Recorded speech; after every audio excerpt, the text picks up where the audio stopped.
இவரு எலிசா தான் வேலைக்காரனை கூப்பிட்டு அந்த அம்மாட்ட போய் விசாரிச்சுட்டு வான்றார். என்ன விசாரணை தெரியுங்களா?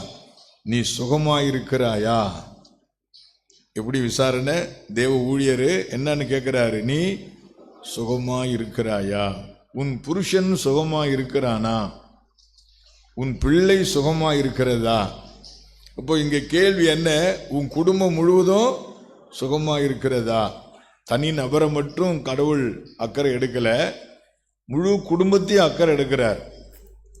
He is concerned about your whole family, not only for the individuals.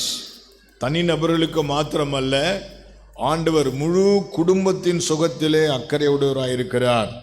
God is interested in the welfare of your whole family. முழு குடும்பத்தின் சுகத்தில் அவர் அக்கறை உடையவராயிருக்கிறார்.